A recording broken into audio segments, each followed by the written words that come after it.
Days after a BBC investigation exposed decades of serious sexual abuse allegations against the former Harrods owner Mohamed Al Fayed, earlier today, BBC Breakfast heard testimonies from survivors. They were joined by some of the women who say they were either raped or sexually assaulted by the billionaire businessman while working for the luxury department store. Here is another chance to hear what they had to say, a warning you may find some of their testimony upsetting. First, Ellie Price looks at the story so far. He was the Egyptian billionaire with links to the highest level of British society. He died without the world knowing the truth. I woke up startled and he was just there wearing nothing but a silk dressing gown type smoking jacket thing.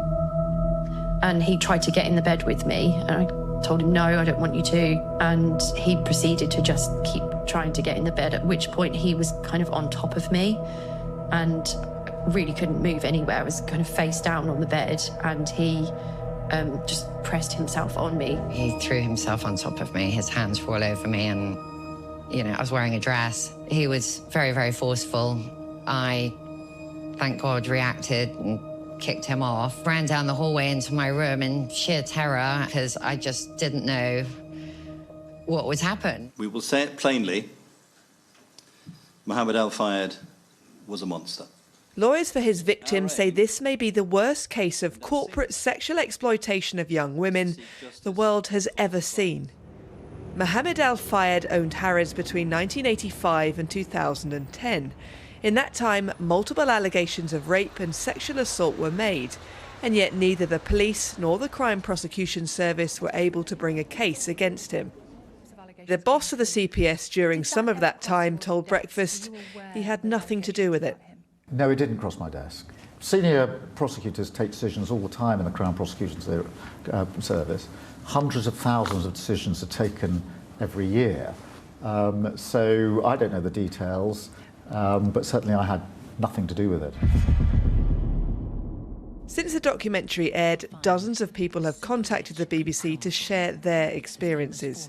Among them Jessica, not her real name, who told me a manager, who still works for Harrods, failed to investigate when she complained about Al Fayed's inappropriate behaviour. She claims another manager cherry-picked young girls for him. I feel quite strongly that the people that facilitated it happening also need to be brought to justice, and that is part of the reason why I'm now speaking out about it. Those people, you know, I can see are still working either within the company or in other companies, and I have no doubt they have to have been fully aware of what was happening.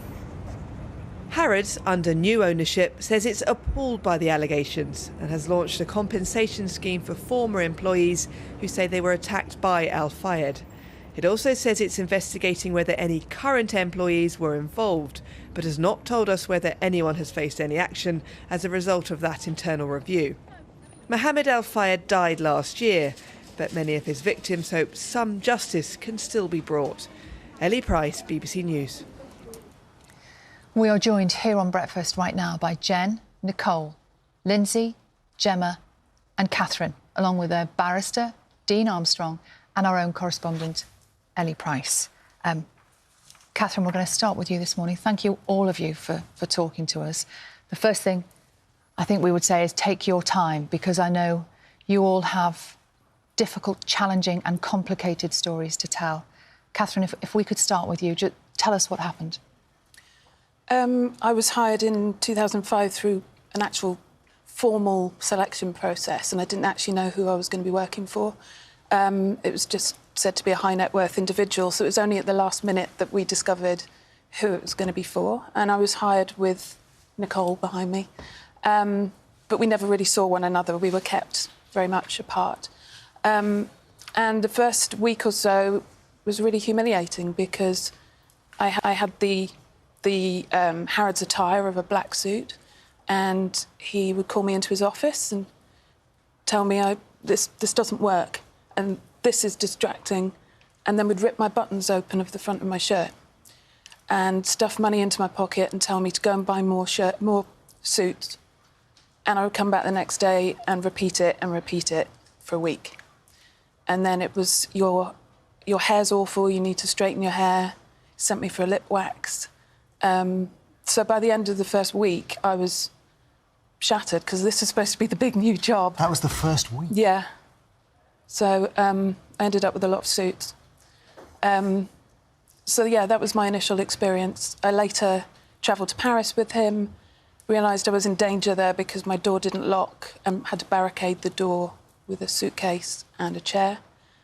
And ultimately, he forced himself upon me in his office, and I fought him off and I said, I'm a PA and I'm a PA only, that's all I do. And he said, well, you should have gone to work in the post office then if that's what you wanted. And the next day my desk was gone and I lost my job. So sorry. Nicole, you mentioned you started work at the same time. Yes. and you would like to share your story with us this morning as well. Yes, so my story is basically very similar start to Catherine. I was brought in from an external recruiter, so not through Harrods, and as a sort of senior executive assistant. And one of the things I really vividly remember in the office was this palpable anxiety that you could really feel. There was like a sort of hum in the air. And people would explain it to me that he was very mercurial, so he would come in and you would never know what you were going to get. You would never know if he was going to be in a good mood, he would be shouting. So every single day, you sort of have this anxiety of, right, what's the day going to bring? How am I going to have to manage this? How am I going to be able to get through the day? And it was a battle to sort of come out the other side smiling. And the awful thing is, I think you'd sort of get used to it. You know, it becomes normal. So, yes, but we did, it was an interesting introduction to working for him. It was difficult. And Gemma, you'd like us to explain what happened to you. So I'm going to just read this for the people who are watching. You worked as one of Al Fayed's personal assistants between 2007 and 2009. You've told us that you were raped by Mohamed Al Fayed in Paris. You say his behaviour became more frightening during work trips abroad. And it's very often the case, isn't it, Gemma, that even having to say the words again is another trauma. I'm sorry that you even have to hear the words again, because I know it's deeply, deeply distressing for you. But just tell us the impact this period of time has had on your life. It's something that's probably never going to go away. I think, there's going to be ways we can start to deal with it, cope with it, but ultimately, it feels like Harrods is never going to disappear. And it's something that's it's present in everyday life. And, I think being able to come out and speak about it, although it's rehashing the trauma, it's helpful. These women have been amazing support, and I think we're sort of getting stronger together day by day. But I think it's definitely trauma that's lifelong. Feel that strength when you walked in together, sort of looking after one another, supporting one another this morning. If we turn to you, Jen, you've decided to waive your right to anonymity for the first time. And you've asked us to explain what happened to you while you were working at Harrods. You say you worked for Mohamed Al Fayed for almost 5 years. You've told us you were subjected to a number of serious sexual assaults and attempted rape. Why is it so important for you to speak this morning? Well, I think, first and foremost, it's part of the healing process. I have lived with this as a secret that I've been deeply ashamed of for 35 years. I hadn't told a soul. And when this action began a couple of years ago, it offered me the opportunity to perhaps deal with that trauma and begin to heal from the trauma. Initially, I didn't want to be involved because Mohamed was still alive, and as ridiculous as that may sound to people not involved, he still felt like a threat until the moment he died. His death helped me to be able to come forward without fear of any consequences. I've recently been able to tell my family, which has been a huge thing for me. It was something I hope never to have to do, but I have now. And I would like to be able to appeal to anybody else who's been through something like this that hasn't yet come forward. And I'm hoping that in doing what we're doing, we will encourage more people to do the same. And Lindsay, you would like us to explain your story. You worked as a personal assistant to Mohamed Al Fayed for 5 months, from 1989 to 1990. You've told us he sexually harassed you, sexually assaulted you, groped you on a daily basis, and then trafficked you to Paris, where he attempted to rape you. You have no memory of your trip home from Paris, but did sustain significant injuries. You assume you were drugged. You were then falsely imprisoned in the Harrods management offices by a colleague under Mohamed Al Fayed's instruction, but you managed to escape. And Lindsay, we were just hearing from Jenna that the fear, actually, that has continued through the years. I wonder, having just heard a tiny bit of your story there, whether you maybe carry that fear with you now too. I do. I mean, Harrods will never leave me. The thoughts, the memories I have from those tragic episodes, you know, are inside me. And, you know, I just think that Harrods need to have some accountability, because someone paid for the medical. You know, I had an invasive medical procedure in order to get a secretarial job. And Harrods must have paid for that. You know, they enabled this whole team of people to... Who needs 25 PAs? They enabled all these people, enabled this situation, and left us like lambs to the slaughter for one purpose. So the trauma is within me. There are lots of things that trigger me. Gypsy King's music, particularly. Why that music? Because he was always playing it. I don't know if he was in your eras, but he was always playing that kind of... Dion, when I was there. Celine Dion. The Roger and Galley soap. Yeah. So lots of things trigger me, and, you know, I just think that we won't ever get over it, but being together now is a fantastic support. We should just explain to people who are watching as well. This morning we've talked to you all beforehand about what imagery you're OK with this morning, because we don't want to cause you any more extra distress about seeing and sensing things. Catherine, what kind of strength do you get from all being together? I could see you nodding and... Yeah. Acknowledging stories that you were hearing from your newfound friends. Well, yeah, I mean, watching the whole documentary last week, I was shouting at the screen because there were things that people were saying, and I was like, yes, that's exactly what happened. And that's what happened on Friday. You know, we met at the press conference and became instant friends, really, and we were swapping war stories, and we all have the same pattern, even though if you lined us up, I think we go from the working there in the 80s to the mid-2000s. But nothing really changed from what he was doing. We were all in the same places with the same unlocked doors, and our passports were taken away for the entire trip to France, and all of us had the same experiences. And being all together, I think it's quite good to think, oh God, I thought for ages this was just me. So yeah, I think it was Jen who said on Friday about walking out of there feeling 3 feet taller, because yeah, you feel like you're empowered by everybody else as well. So, and Nicole, listening to just the start of your stories, I wonder whether there was a tremendous culture of secrecy. Yeah, it really for felt a long like time. That. Yeah, I think I really did feel that people weren't being honest and open, but it was a really difficult thing to broach, because I actually didn't know what was true, what wasn't true. There were lots of rumours and, you know, people sort of talked. But for me, his reputation was more sort of, oh, he's a bit of a lech, you know, he's a bit handsy. It was that. It wasn't the more serious, you know, accusations, because there's absolutely no way I would have ever worked for him if that was the case. Yeah. I mean, you probably should have had a clue when we did the medical, and it was highly invasive. And I remember thinking, hang on a minute, you know, that's not right. But it was sold to me as an MOT, like a Bupa full, you know, full body MOT. Aren't you lucky? This would cost you thousands. You're so lucky getting this. And that's how it was, you know, we were basically gaslit into accepting behaviour that really wasn't normal at all. Yeah. Gemma, I was really struck when Catherine was talking about the range of dates where you and others worked for him. just summarises how long a period we're talking about. It is. It's disgusting, and it's shocking, actually, the amount of women that have probably been involved over those years.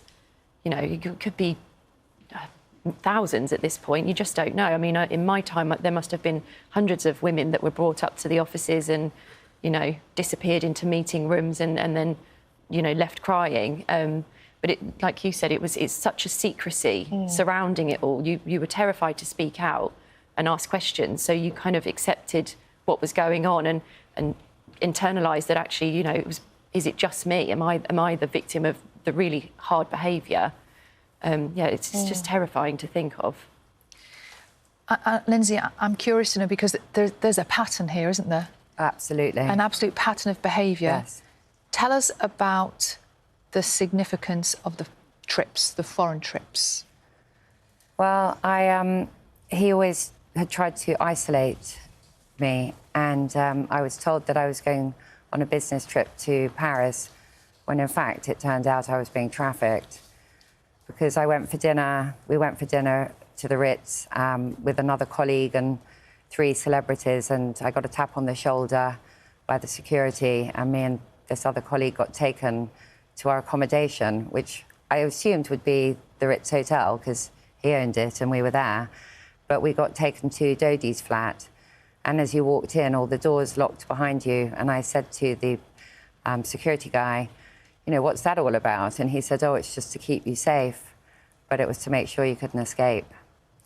So, yeah, that was my experience, and it was the most terrifying night of my life. Yeah. Jen, yeah, I think we're just all speechless, aren't we? Just listening to the stories. You must share that sense of, even though you've been through it, that sense of incredulity that so many others were going through. Absolutely, and I think I, as far as I'm aware, were one of the earlier people to have worked for him at Harrods. And I felt at the time that it was just happening to me. Isolation was a really important thing for him. He made you feel like you were the only person that he was doing this to. But you have to remember as well, our phones were tapped. There was surveillance cameras in our office. I had a flat in Park Lane that was given to me by Mohamed to live in, and I found out at a later date that also had cameras in it. And so we never had an opportunity to speak to one another and try and find that common ground, that this wasn't just happening to you, because we were constantly living in fear of the fact that we were being listened to and watched at all times. And as sad as it is, one of the things that's given me huge comfort is that kind of safety in numbers thing now, that it wasn't just me. I mean, it's terribly sad how many women it's happening to, and I think there are still probably victims out there that haven't had the strength yet to come forward. Do you think that sense of being watched, being monitored at that time, do you think that then lasted for years? Is that one of the reasons why you felt you couldn't come forward, didn't want to speak about this for so long? Yeah, I think also the other thing that none of us have spoken about yet, but certainly for me was a huge issue, is feeling deeply ashamed of what happened, feeling guilty, feeling that somehow this was my fault. Was my skirt slightly too short? Was my lip gloss slightly too glossy? And I have spent the last 35 years thinking that was my fault, that what happened was my fault, that I stayed for nearly 5 years, that was my fault. I was terrified to leave. I had threats made against myself and my family if I were to leave and speak about it.